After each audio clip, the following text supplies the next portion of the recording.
आज ही क्यों नहीं।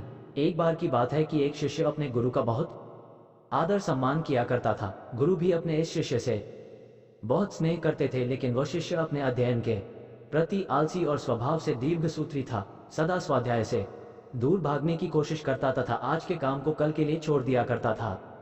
अब गुरुजी कुछ चिंतित रहने लगे कि कहीं उनका ये शिष्य जीवन संग्राम में पराजित न हो जाए।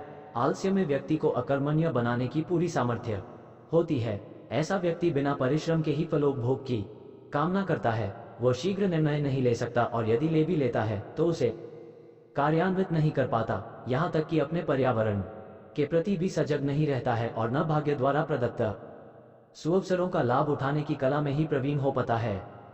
उन्होंने मन ही मन अपने शिष्य के कल्याण के लिए एक योजना बना ली।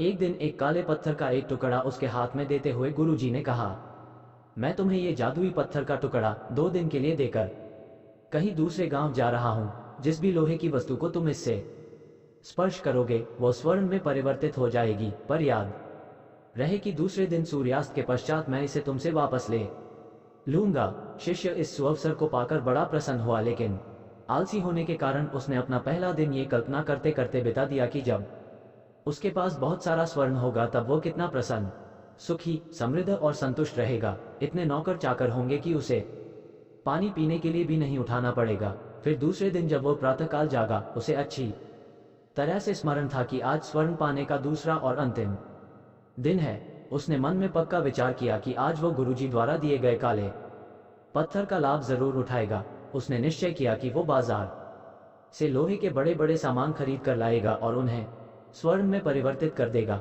दिन बीतता गया, पर वो इसी सोच में बैठा रहा कि अभी तो बहुत समय है, कभी भी बाजार जाकर सामान लेता आएगा। उसने सोचा कि अब तो दोपहर का भोजन करने के पश्चात ही सामान लेने निकलूंगा, पर भोजन करने के बाद उसे विश्राम करने की आदत थी और उसने बजाय उठ के मेहनत करने के थोड़ी देर आराम करना उचित समझा। पर आलस्य से परिपूर्ण उसका शरीर नींद की गहराइयों में खो गया और जब वो उठा तो सूर्यास्त होने को था। अब वो जल्दी जल्दी बाजार की तरफ भागने लगा, पर रास्ते में ही उसे गुरुजी मिल गए। उनको देखते ही वो उनके चरणों पर गिरकर उस जादुई पत्थर को एक दिन और अपने पास रखने के लिए याचना करने लगा, लेकिन गुरुजी नहीं माने और उस शिष्य का धनी होने का सपना चूर चूर हो गया। पर इस घटना की वजह से शिष्य को एक बहुत बड़ी सीख मिल गई। उसे अपने आलस्य पर पछतावा होने लगा। वो समझ गया कि आलस्य उसके जीवन के लिए एक अभिशाप है और उसने प्रण किया कि अब वो कभी भी काम से जी नहीं चुराएगा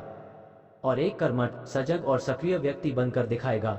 मित्रों, जीवन में हर किसी को एक से बढ़कर एक अवसर मिलते हैं, पर कई लोग इन्हें बस अपने आलस्य के कारण गंवा देते हैं। इसलिए मैं यही कहना चाहती हूँ कि यदि आप सफल, सुखी, भाग्यशाली, धनी अथवा महान बनना चाहते हैं तो आलस्य और दीर्घसूत्रता को त्याग कर अपने अंदर विवेक, कष्टसाध्य श्रम और सतत जागरूकता जैसे गुणों को विकसित कीजिए। और जब कभी आपके मन में किसी आवश्यक काम को टालने का विचार आए तो स्वयं से एक प्रश्न कीजिए, आज ही क्यों नहीं।